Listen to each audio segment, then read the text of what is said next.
Nurses' strike drags on, paralyzing public health care systems across the country.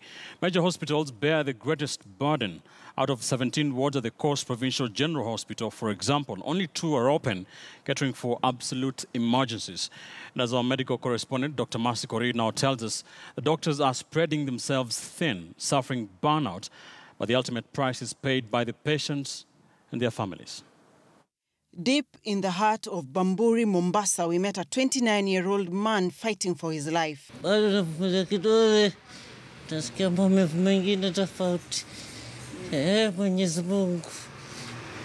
weeks before this, an object fell on his big toe, amputating it. He rushed to the nearest health clinic where they cleaned and stitched his wound. They needed 5,000 Kenya shillings for him to get a tetanus jab, money he didn't have. As we were talking to him and the nurse at the hospital, Mvu got a spasm characteristic of tetanus infection.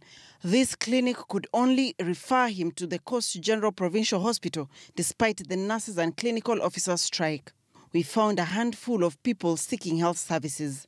We are here at the Coast Provincial General Hospital to assess how the situation is following the nurses' strike and most recently the clinical officer strike. And I can tell you that the situation is not good.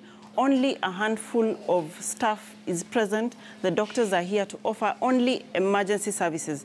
This casualty, for example, on a normal working day would see 100 to 150 patients. But currently, only 20 patients are being seen in a day, and these are really dire emergencies. The staff here tell us that most of the patients that come here are referrals from other public hospitals. Most of the people come here as a last option, often with life-threatening conditions, and at times they can't save them. They say they are operating at between 10 to 25% capacity since they are like lame ducks without the nurses in the hospital. Now I'm here at the maternity wing trying to go into the labor to see if there are any emergency delivery services being offered to mothers coming here seeking those services.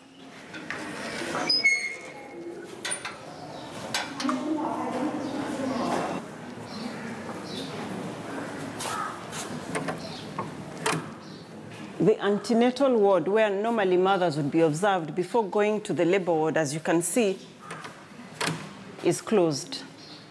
With the many mothers flocking other facilities and some delivering at home, these wards would come in handy, especially now that maternal health care is free.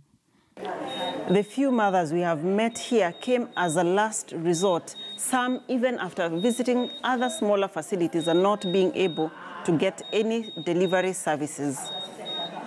The ICU here had 2 patients under the doctor's care. None of the doctors and staff in the hospital could give us an interview, but their stories are of Kenyans in dire need of services that they can offer, but are unable to because staff is inadequate. The Chief Officer, Mombasa County, Dr. Shikeli, was also not able to grant us an interview. She says a meeting at the Council of Governors resolved that the county should not make any comments in media.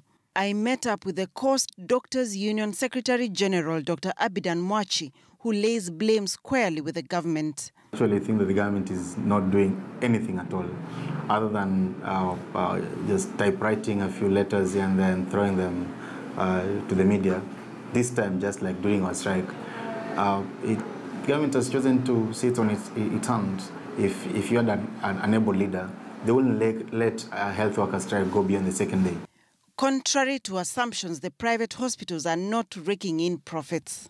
Whenever there's a strike in public hospitals, a majority of the small to middle-sized hospitals will rake in losses, not profits, because the patients who go there are patients who used to go to public hospitals, and honestly, these are not patients who can afford. As we left the coastal city, Mvu being referred to the Coast Provincial General Hospital, where we hoped he would get the ideal medical care for tetanus infection. His was a story of many residents here who are at the mercy of the national and county government's ability, or lack of it, to solve the current 114-day nurses' strike and most recently a 17-day clinical officer strike. Dr. Mercy Korir, KTN News from the county of Mombasa.